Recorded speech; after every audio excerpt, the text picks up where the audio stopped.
وہ دونوں بھائی 40 سال سے آپس میں اتفاق سے رہ رہے تھے۔ ایک بہت بڑا زرعی فارم تھا جس میں ساتھ ساتھ گھر تھے۔ دونوں خاندان ایک دوسرے کا خیال رکھتے، اولادوں میں بھی بہت پیار محبت تھی۔ ایک دن دونوں بھائیوں میں کسی بات پر اختلاف ہو گیا اور ایسا بڑکا کہ نوبت گالی گلوچ تک پہنچ گئی۔ چھوٹے بھائی نے غصے میں دونوں گھروں کے درمیان ایک گہری اور لمبی کھائی کھدوا کر اس میں قریبی نہر کا پانی چھوڑ دیا تاکہ ایک دوسرے کی طرف آنے جانے کا راستہ ہی نہ رہے۔ اگلے روز بڑے بھائی نے ایک ترخان کو اپنے گھر بلایا اور کہا کہ وہ سامنے والا فارم ہاؤس میرے بھائی کا ہے جس سے آج کل میرا جھگڑا چل رہا ہے۔ اس نے میرے اور اپنے گھروں کے درمیان جانے والے راستے پر ایک گہری کھائی بنا کر اس میں پانی چھوڑ دیا ہے۔ میں چاہتا ہوں کہ میرے اور اس کے فارم ہاؤس کے درمیان تم 8 فٹ اونچی باڑ لگا دو تاکہ نہ میں اس کی شکل دیکھوں اور نہ ہی اس کا گھر میرے نظروں کے سامنے ہو، اور یہ کام جلد از جلد مکمل کر دو جس کی میں تمہیں منہ مانگی اجرت دوں گا۔ ترخان نے سر ہلاتے ہوئے کہا، مجھے پہلے آپ وہ جگہ دکھائیں جہاں سے میں نے باڑ کو شروع کرنا ہے تاکہ ہم پیمائش کے مطابق ساتھ والے قصبے سے ضرورت کے مطابق مطلوبہ سامان لا سکے۔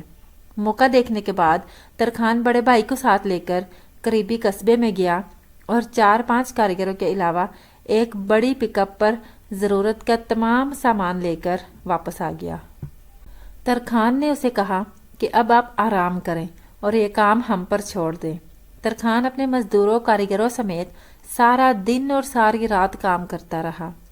صبح جب بڑے بھائی کی آنکھ کھلی تو یہ دیکھ کر اس کا منہ لٹک گیا کہ وہاں 8 فٹ تو کجا 1 انچ اونچی باڑ نام کی بھی کوئی چیز نہیں تھی۔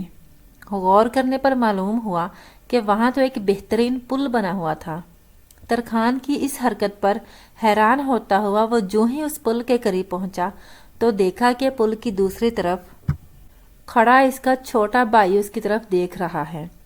چند لمحے وہ خاموشی سے کھڑے کبھی کھائی اور کبھی اس پر بنے ہوئے پل کو دیکھتے رہے۔ چھوٹے کی آنکھوں میں آنسو آ گئے کہ میں نے باپ جیسے بڑے بھائی کا دل دکھایا، مگر اس کے باوجود وہ مجھ سے تعلق نہیں توڑنا چاہتا۔ بڑے نے جب اپنے چھوٹے بھائی کی آنکھوں میں آنسو دیکھے تو اس کا بھی دل بھر آیا اور سوچنے لگا کہ غلطی جس کی بھی تھی، مجھے یوں جذباتی ہو کر معاملہ بگاڑنا نہیں چاہیے تھا۔ دونوں اپنے اپنے دل میں شرمندہ، آنکھوں میں آنسو لیے ایک دوسرے سے بغل گیر ہو گئے۔ ان کی دیکھا دیکھی دونوں بھائیوں کے بیوی بچے بھی اپنے گھروں سے نکل کر بھاگتے ہوئے شور مچاتے ہوئے پل پر اکٹھے ہو گئے۔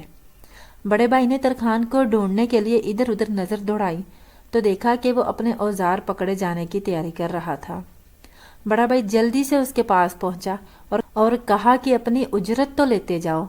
ترخان نے کہا، اس پل کو بنانے کی اجرت آپ سے نہیں لوں گا، بلکہ اس سے لوں گا جس کا وعدہ ہے۔ جو شخص اللہ کی رضا حاصل کرنے کے لیے لوگوں میں صلح کروائے گا، اللہ پاک جلد ہی اسے اجر عظیم سے نوازیں گے۔ یہ کہہ کر ترخان نے اللہ حافظ کہا اور چل پڑا۔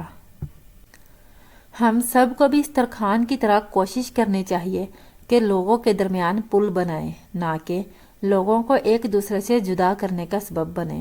برائے مہربانی دیواریں نہ بنائیں۔